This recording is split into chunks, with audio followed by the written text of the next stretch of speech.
Muy buenas tardes a todos. El encuentro de hoy lo voy a dedicar a la arquitectura gótica civil en Europa.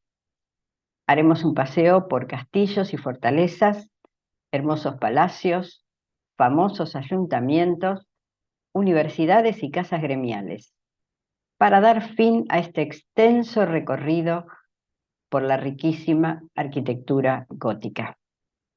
Espero que lo disfruten. A mediados del siglo XII, cuando empezó a desarrollarse el estilo gótico, Europa era todavía un continente de labradores poco poblado, con monasterios y castillos feudales como centros principales de poder y cultura. 150 años después, hacia el 1300, las ciudades se convirtieron en pujantes centros comerciales y sus burgueses se fueron independizando cada vez más del poder de la Iglesia y de los nobles. Los propios señores ya no quisieron seguir viviendo aislados en sus dominios, sino que se trasladaron a las ciudades con sus comodidades y lujos para exhibir su opulencia en las cortes de los poderosos.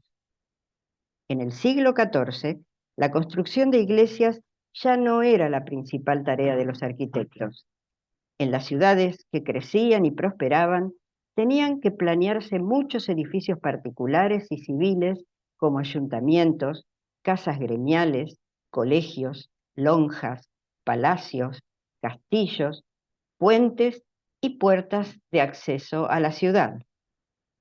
Los gremios y corporaciones eran por lo general organizaciones muy ricas que tenían voz y voto en el gobierno de la ciudad y que se esforzaban por embellecerla. Los gremios de orfebres, tejedores, curtidores, etcétera, dedicaron parte de sus fondos tanto para la construcción de sus casas gremiales como para la fundación de iglesias y la donación de altares y capillas. Por lo tanto, el mayor auge de la arquitectura civil se da en aquellos países donde las comunidades urbanas llegan a consolidar su poder, y en casi toda Europa se extiende hasta bien entrado el siglo XVI, cuando en Italia ya crecía con fuerza el Renacimiento. En Francia hay conjuntos monumentales completos, como la población y el monasterio del Mont Saint-Michel, que se levanta en una isla de Normandía, cerca de tierra firme. Su parte alta, llamada La Meurielle, fue levantada entre 1203 y 1228. Algunos palacios tienen el aspecto de un gran edificio macizo, como el de los papas de Aviñón, en la Provenza, del siglo XIV, que es uno de los edificios góticos más grandes e importantes de Europa. Pero otros tienen un sinnúmero de torres y tejados de diferentes alturas, con remates y pináculos esculpidos, como el palacio que se hizo construir en Bourges el opulento mercader Jacques Coeur, que fue tesorero del rey Carlos VII. O el Palacio de Justicia de Rouen, que es un ejemplo de la última fase del gótico francés, conocida como gótico flamígero. Se trata del antiguo edificio del Parlamento de Normandía. Solamente el ala trasera, a la izquierda de la fachada, en el patio de honor, se mantiene la estructura realmente gótica. Vemos cómo los diseñadores cubrieron todo el edificio con una infinita variedad de decoraciones, sin considerar si cumplían alguna función en la estructura. Se aprecian los pináculos, las gárgolas y una balaustrada flamígera en la base del tejado. El cuerpo central del edificio es una mezcla de estilos gótico y renacentista, cuya construcción abarca casi todo el siglo XVI. Tuvo varias modificaciones y ampliaciones, y en el siglo XIX fue reconstruido en estilo neogótico, y durante la Segunda Guerra sufrió la destrucción casi total de la parte central gótico-renacentista. Generalmente, En estos palacios góticos, las escaleras se colocaban en torres circulares u octogonales en los ángulos del patio, lo que proporcionaba movimiento a las fachadas. En lo alto, el tejado de gran pendiente estaba abierto por lucernas o ventanas que daban luz a uno o varios pisos de dependencias y dormitorios. En cuanto a los castillos, el más completo es el de Pierrefonds, en el departamento de Oise, en la región de Alta Francia. Fue construido a partir de 1393 y restaurado en el siglo XIX.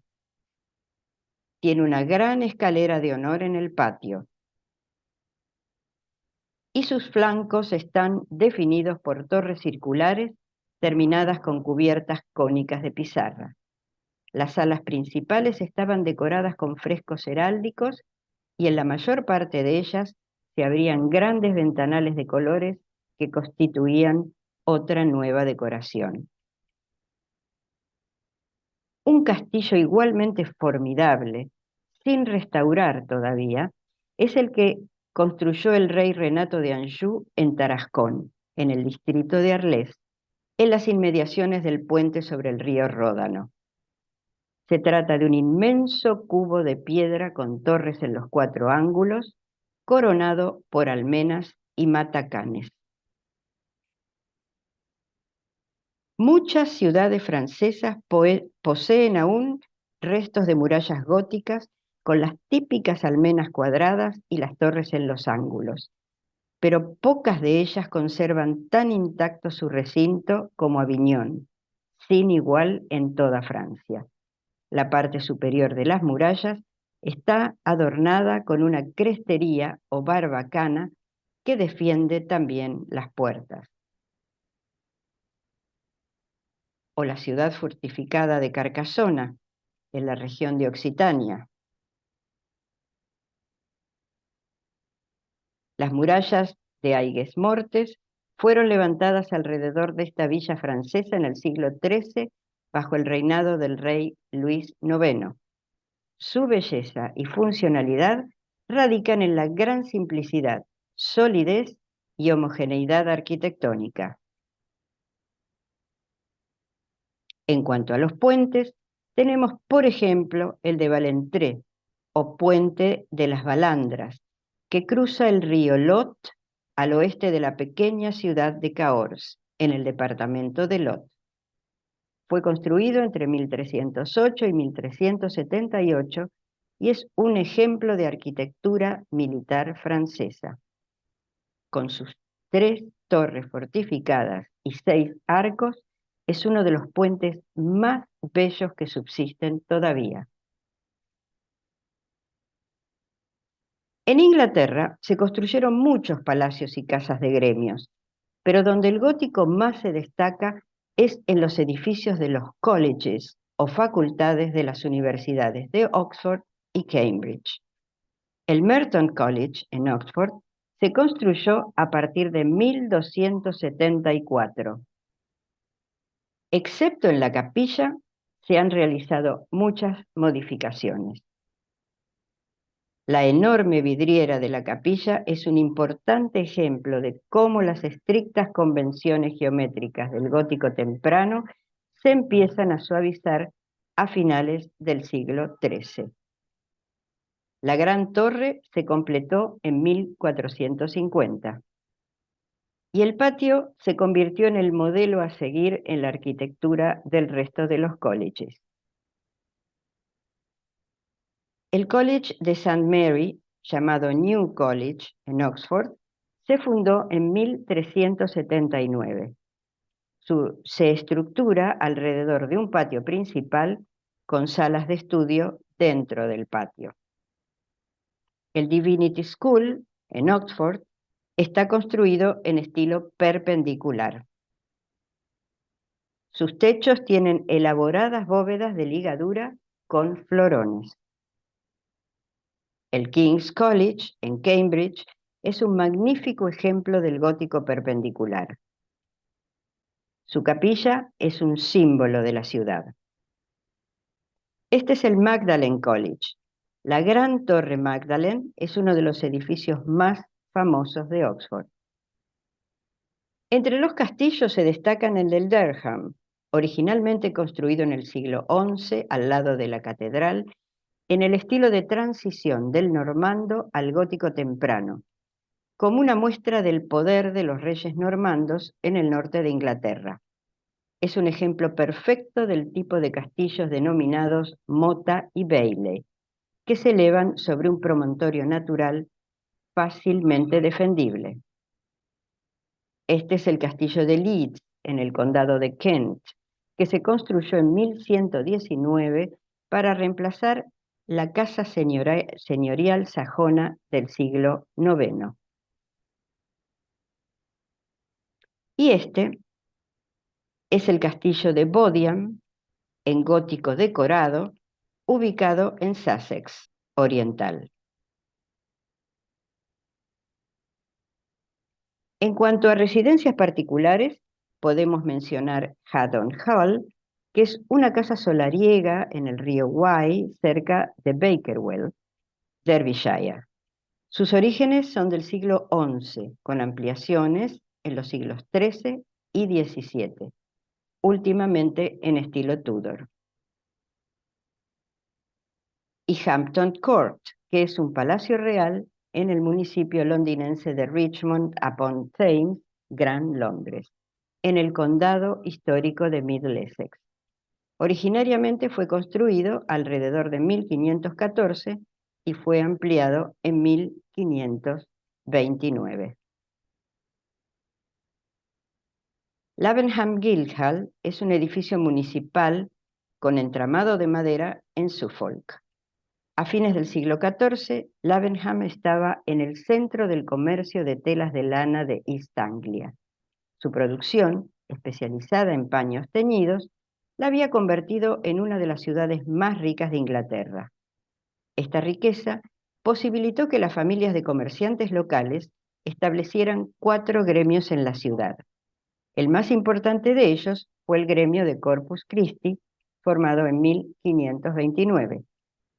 El diseño hizo un uso extensivo de marcos de madera con muelles y presentaba un porche a 2 aguas que se proyectaba desde el centro del edificio. En Alemania son famosos el ayuntamiento de Stralsund, de alrededor de 1350, el ayuntamiento de Münster, de 1350, reconstruido en época renacentista, y el ayuntamiento de Bremen, de 1410, cuya fachada fue rediseñada durante el Renacimiento. Los edificios residenciales de esa época fueron principalmente de entramado de madera, como se puede ver hoy en día en ciudades como Goslar, en el estado federado de Baja Sajonia, o en Quedlinburg, en Sajonia-Anhalt, con una de las casas de entramado de madera más antiguas del país. La Holstentor, o Puerta de Holsten, es una de las antiguas puertas de la ciudad de Lübeck, construida en ladrillo en estilo gótico báltico. En la península ibérica, el Colegio de San Gregorio, dependiente de la Universidad de Valladolid, se construyó en estilo gótico isabelino. La fachada telón está profusamente decorada con elementos vegetales, figuras humanas que representan al hombre silvestre o natural, armado y con el cuerpo cubierto de vello, contrapuestas con figuras de caballeros con armaduras. En la parte superior se presenta una fuente con niños jugando alrededor. De la fuente surge el tronco de un granado con el escudo de los Reyes Católicos. Todo esto relaciona al colegio con ámbitos burgueses. El Palacio de los Duques del Infantado en Guadalajara es de estilo gótico isabelino o hispano-flamenco, pero con detalles de ornamentación de herencia morisca, como las cabezas de clavos. El Palacio de Jabalquinto en Baeza, Jaén, es similar al anterior y se adorna con profusión de puntas de diamantes y clavos de piña. El mirador, columnado, fue agregado más tarde en estilo renacentista. La arquitectura civil tiene mucha mayor importancia en toda la zona de Aragón, Cataluña, Valencia y Mallorca. Es muy famoso el barrio gótico, el núcleo más antiguo de la ciudad de Barcelona, con sus iglesias y palacios. El Palacio de la Generalidad de Cataluña, en la ciudad de Barcelona, construido en estilo gótico catalán, hoy conserva su fachada gótica, que no es la principal, que está al frente de la plaza de San Jaime, dentro del barrio gótico.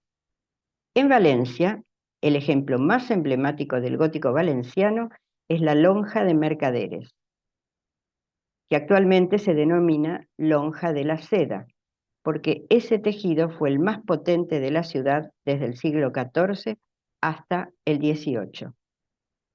En la entrada de la sala de contratación tiene arcos canopiales dispuestos entre largos pináculos y columnas helicoidales en su interior.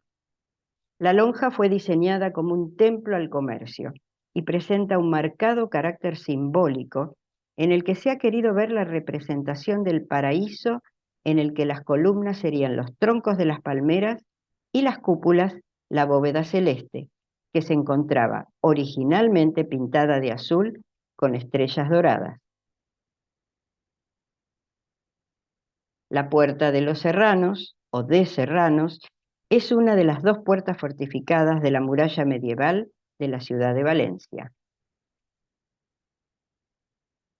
Este es el Hospital de Játiva, del siglo XIII. Y este, el Palacio Condal de Cocentaina, en Alicante, que está muy reformado y en el que solo quedan vestigios de su original estilo gótico. En Portugal, la Torre de Belém es una construcción militar situada en el barrio de Belém, en Lisboa. También es conocida como Torre de San Vicente, ya que fue erigida en honor a San Vicente Mártir, patrono de Lisboa. Es una diminuta fortaleza de puro estilo manuelino que tiene la fachada profusamente decorada con torres de vigía de estilo árabe, almenas adornadas con la cruz de Cristo y la talla más antigua que hay en Europa de un rinoceronte. Se construyó por orden de Manuel I para que sirviera como protección para el estuario del río Tajo. Cuando dejó de servir de defensa, se utilizó como prisión y como faro. A finales del siglo XIII, Italia era un conglomerado de estados independientes sin unidad política. Muchos de estos estados fueron repúblicas mercantiles, con florecientes actividades comerciales. Esto permitió la inversión de parte de esa riqueza en grandes edificios civiles como señorías, que son los ayuntamientos, y palacios, que parecen verdaderas fortalezas, ya que entre el 1200 y el 1300 se multiplicaron los enfrentamientos civiles entre familias nobles que se prolongaron hasta el 1400. Por eso, las mayores representaciones del gótico en Italia se ven más en las construcciones civiles que en las religiosas, un signo evidente del espíritu esencialmente municipal italiano. Las fachadas almenadas de los palacios se llenan de ventanas con la superposición de cuerpos que juegan con las formas de las ventanas y se destacan por la realización de una torre que en la Toscana tiene base cuadrada, mientras que en Venecia tiene base rectangular. El Palacio Comunal de Siena marca el modelo que se seguirá en todas las señorías de la Toscana, con arcadas abiertas en la parte baja y ventanas triforas o biforas organizadas en dos cuerpos horizontales.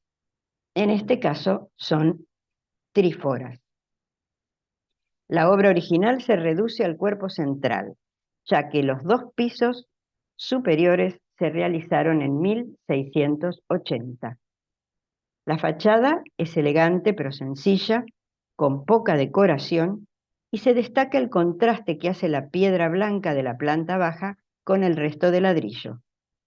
El frente no es recto, sino que está ligeramente combado para seguir la curva de la piazza del campo, que tiene forma de abanico. Otro detalle interesante son los arcos sieneses de la planta baja, que consisten en un arco rebajado, rematado por un arco apuntado. El conjunto está resaltado por la esbelta Torre de Mancia, que es el segundo campanario medieval más alto de Italia y fue diseñado para superar en altura a la torre del Palazzo Vecchio de Florencia, su vecina y rival. El Palacio Bargello, o Palacio del Podestà, en Florencia, se construyó en 1255 para albergar el consistorio. Fue sede del capitán del pueblo, luego del Podestà, que era el primer magistrado, y luego del Consejo de los Ancianos. Las dos fachadas, que forman ángulo recto, están divididas por finas cornisas y en la planta baja se abren puertas y ventanas con arquitraves con arcos de descarga. Sigue un espacio de 2 plantas con ventanas geminadas en la parte inferior y simples remates con ventanas. El último tramo es de mampostería rústica, con terminación almenada, que sobresale sobre estanterías y arcos ojivales. Hacia la plaza hay una gran ventana bifora que da luz a la sala del Consejo. El Palacio Vecchio de Florencia se construyó al mismo tiempo que el de Siena, y su forma fortificada se parece al Bargello.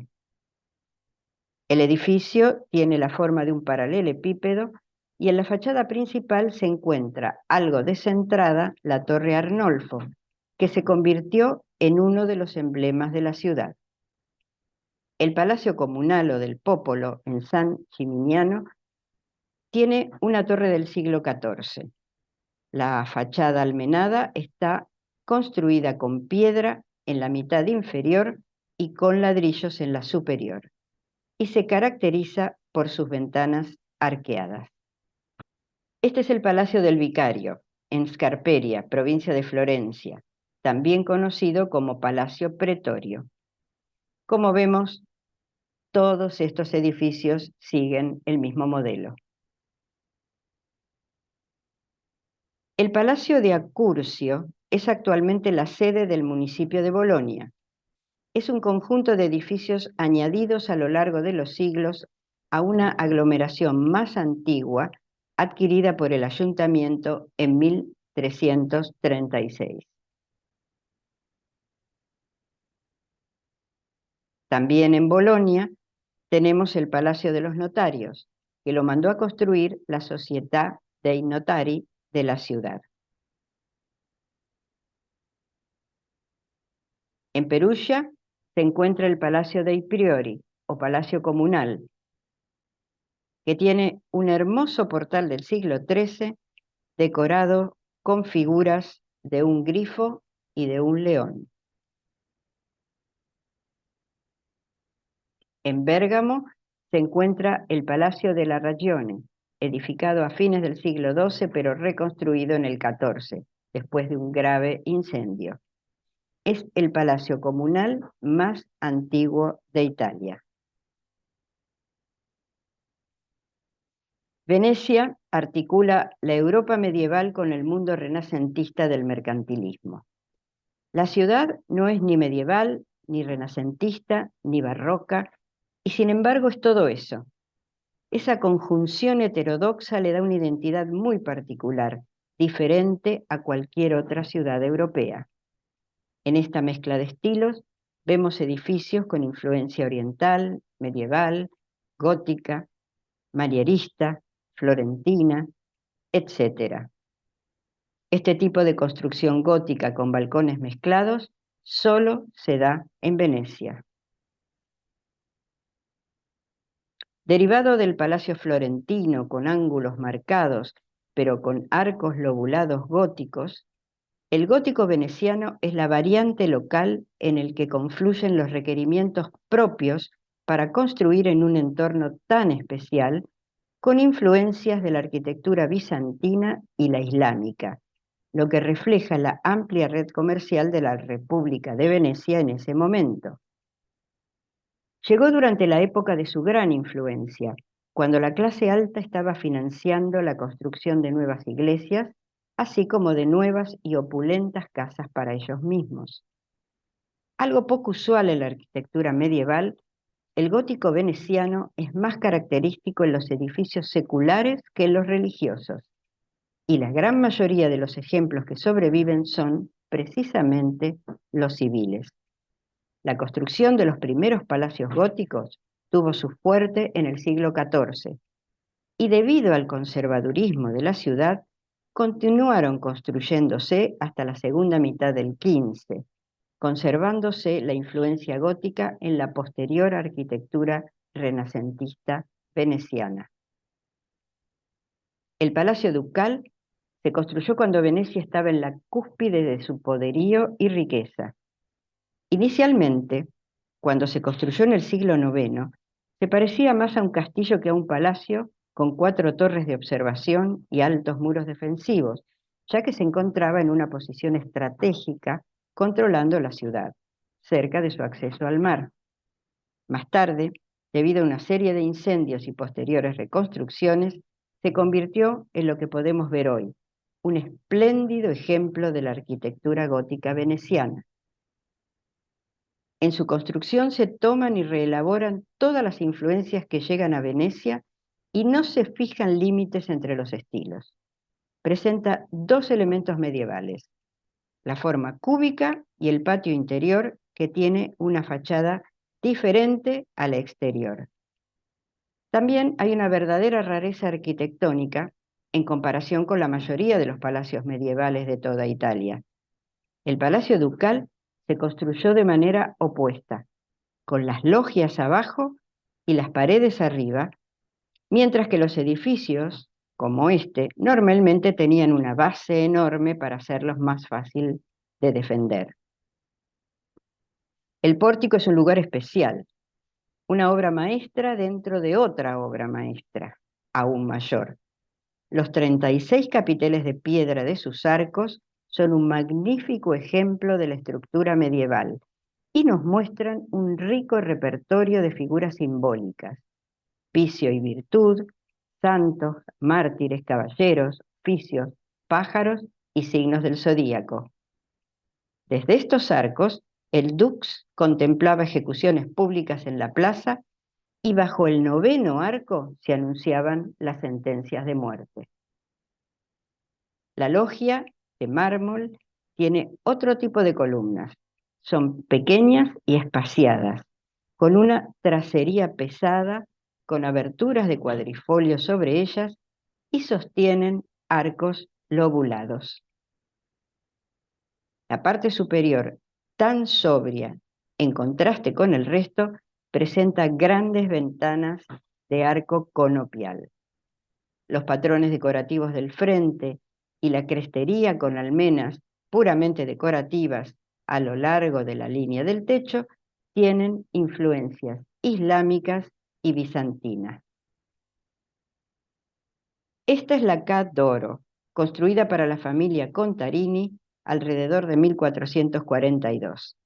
El nombre se debe a los dorados que tenía inicialmente en algunas partes de la fachada.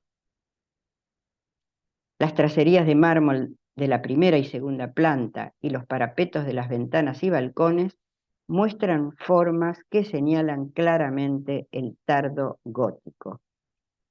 Mientras que la columnata que da al canal y las pequeñas ventanas cuadradas del ala derecha anuncian ya las formas renacentistas. La cornisa y la crestería son una concesión al gusto local veneciano por los remates con formas gráciles y delicadas, y fueron muy imitadas posteriormente.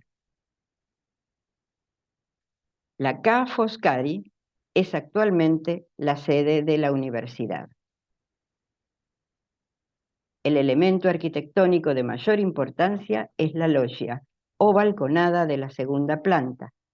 Las 8 arcadas y el friso decorado con cuadrifolios producen una sensación de expansión de toda la fachada.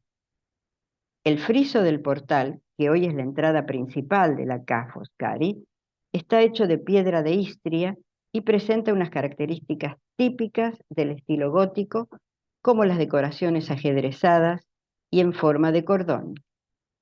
Encima de esta planta se levanta una tercera adicional inspirada en el ventanal de la tercera planta de la Ca' d'Oro. A la izquierda se encuentra el Palacio Giustinian, que es gemelo de la Ca' Foscari. El Palacio Contarini del Bobolo es un edificio tardo gótico del siglo XV. El nombre Bobolo significa cáscara de caracol y hace referencia a una llamativa escalera de caracol adosada a la fachada. Presenta 2 fachadas muy diferentes. La que da sobre el río tiene 4 niveles. La planta baja tiene portalones con arcos de medio punto, flanqueados por ventanas monóferas menores con arcos similares, dispuestas a los lados sobre 2 niveles, y en el centro a un solo nivel. La fachada posterior presenta una secuencia de ventanas monóferas, rectangulares arqueadas, adquiriendo su máxima expresión en la torre donde se sitúa la escalera de caracol llamada Bóbolo. La torre termina en un mirador coronado por una cúpula. En el sur de Italia, la arquitectura civil y militar cobró mucha importancia en el reino de Nápoles y Sicilia en el siglo XIII con la dinastía de los Hohenstaufen. Federico II impulsó un importante programa de construcción de castillos y fortificaciones. El Castel del Monte en Apulia es una de las construcciones más populares de la época del emperador Federico II y se dice que fue el castillo de casa y residencia preferida del emperador. Esta fortaleza, que se encuentra sobre una colina, tiene una peculiar planta octogonal con una torre en cada esquina. Se cree que fue levantado teniendo en cuenta distintas constelaciones estelares, de manera que en diferentes fechas del año se producen determinadas situaciones de luz y sombra que convierten al castillo en un calendario celeste en 3 dimensiones. El portal de acceso está flanqueado por 2 pilares y rematado por un frontón que muestra influencia clasicista. Los capiteles son de estilo gótico y los arcos tienen un aire musulmán. El Castel Maniace, que protege el puerto de Siracusa, está situado en el extremo del promontorio de la isla de Ortigia y fue construido también por el emperador Federico II. El castillo Ursino, en Catania, Sicilia, era considerado como inexpugnable. Tuvo un papel preponderante durante las vísperas sicilianas, que fue cuando se convirtió en sede del Parlamento y luego en residencia del rey. El castillo está organizado según un plano rectangular, con un patio descubierto central y amplias torres circulares en cada esquina. Y por último, el Palacio Abatelis, en Palermo, que es un magnífico ejemplo del gótico catalán. Se construyó por orden del conde Francisco Abatelis, que era el hombre de confianza del rey Fernando II de Aragón. Bueno, con esta presentación doy por terminado el tema de la arquitectura gótica. En las 2 próximas charlas, que serán las últimas de este año, veremos la evolución de la pintura y la arquitectura como introducción al tema que nos va a ocupar el próximo año, que será el Renacimiento. Como siempre, deseo que hayan disfrutado de estas bellas imágenes y los espero el mes que viene. Hasta entonces. Y muchas gracias.